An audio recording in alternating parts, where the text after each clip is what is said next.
Hello everyone, welcome to our Interactions Capstone project. In today's video, we're going to introduce you to forces and Newton's laws.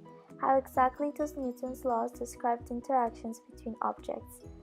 This is the essential question that is going to be explored throughout this video. This is a very interesting topic and we hope it will be useful for your understanding.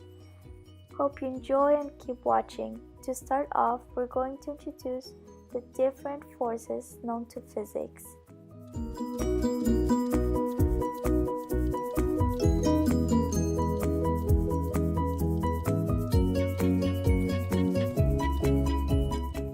Applied force is a push or a pull on one object by another that is touching it. An example would be when a person pulls on the door. Gravitational force is an attractive force that exists between all objects that have mass. An example would be when an apple sits on a desk.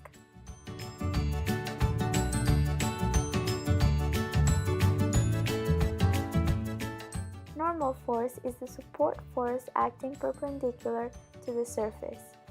An example is when a person sits on the couch.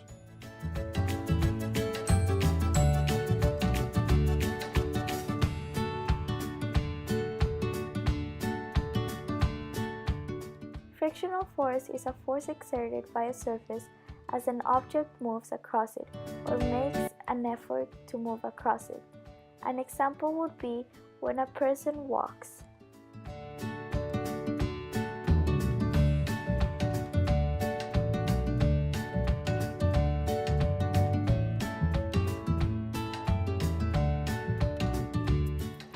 Air resistance force is a type of frictional force that acts upon objects as they travel through the air. An example is a parachutist skydiving.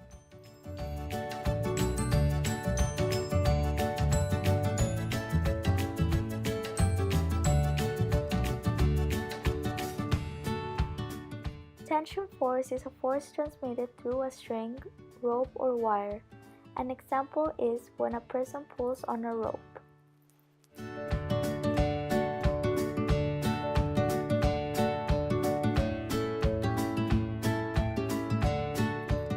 Spring force is a force exerted by a spring or elastic material. An example is when a person jumps on a trampoline.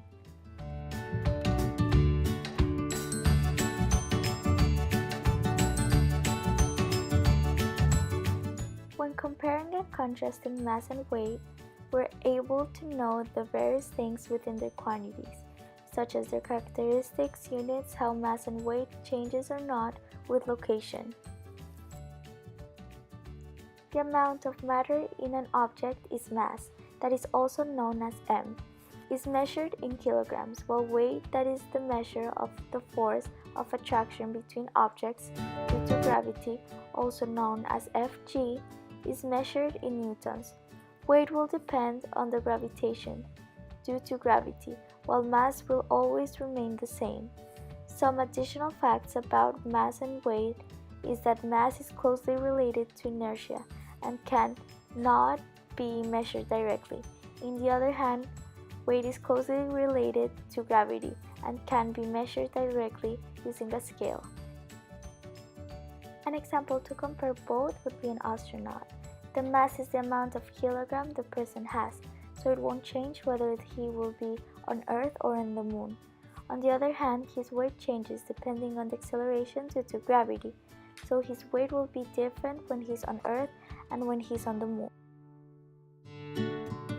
Newton's first law states, an object at rest tends to stay at rest, and an object in motion tends to stay in motion with the same speed and the same direction unless acted upon by unbalanced force. The equation for Newton's first law is net force equals to Fd minus Ft equals 0. An example is an airplane.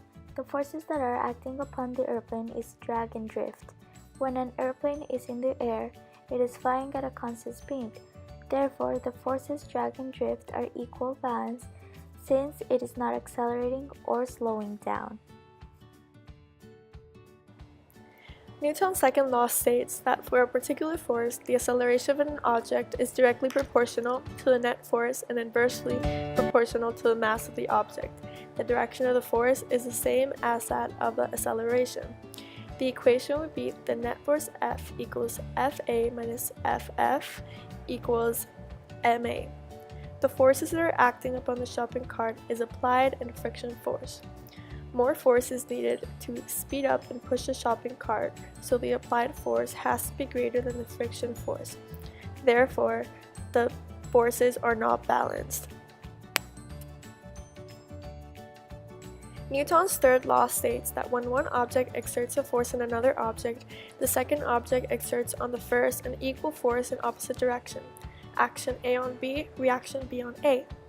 An example would be when a balloon is being deflated, because when the balloon deflates, the air is pushed out of the back of the balloon. Meanwhile, the balloon is also being pushed forward.